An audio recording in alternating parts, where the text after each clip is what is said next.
OK, alors notre 12e question. Que demande Dieu dans les 9e et 10e commandements? Je résumerai ces deux commandements ainsi. Ne pas mentir sur les gens, ne pas porter de faux témoignages, ne pas dire des choses fausses sur les gens, porter atteinte à leur réputation en disant des choses fausses à leur égard. Et puis le 10e commandement, ne pas convoiter ni les biens, ni l'épouse de mon prochain. Donc, ne pas désirer quelque chose qui appartient à quelqu'un d'autre. Puis, ce que j'aimerais vous proposer pour rendre cela pratique cette semaine, c'est de résumer les deux sous un terme, le contentement. Je pense qu'il y a un lien entre les deux au niveau du contentement.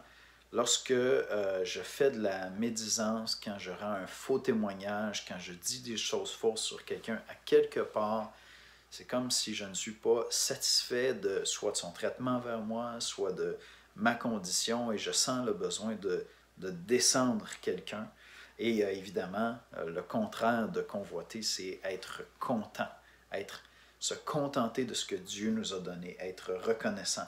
Alors, je veux vous proposer un remède, en quelque sorte, à au péché qui peut venir lorsqu'on enfreint ces deux commandements-là. Et je le ferai à la positive, c'est-à-dire, premièrement, concernant mon prochain, me taire si je n'ai pas quelque chose d'édifiant à dire, mais au contraire, chercher à parler en louangeant les gens. Chercher à louanger, à dire du bien des gens. Je ne suis pas en train de porter un faux témoignage, je suis en train de les élever, de reconnaître leur qualité. Je ne suis pas en train de mentir à leur égard, je suis en train de me concentrer sur ce en quoi ils reflètent Dieu, là, ce qu'il y a de bien en eux. Donc, louanger les gens pour éviter justement d'attaquer leur réputation en disant des choses fausses sur eux. Et puis, deuxièmement, c'est encore dans le thème un peu de la louange, c'est-à-dire rendre grâce à Dieu. Remercier Dieu, premièrement, pour ce que Dieu m'a donné, si je me concentre à être reconnaissant pour ce que Dieu m'a donné, et remercier Dieu pour ce qu'il a donné aux autres. Je peux demander à Dieu de me donner davantage. Je peux demander à Dieu de voir s'il y a des choses où j'ai besoin qu'il comble des besoins. Mais je veux remercier Dieu pour la bénédiction qu'il fait reposer sur les autres.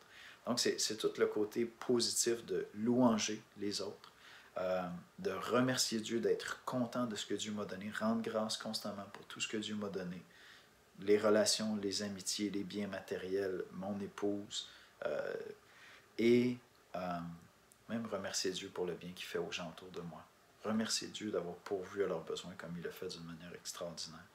Comme un remède, le contentement, la louange, l'action de grâce, un remède à cette tentation de faire du mal aux autres par notre langue, en détruisant leur réputation, en mentant à leur sujet et convoiter le bien des autres. Salut.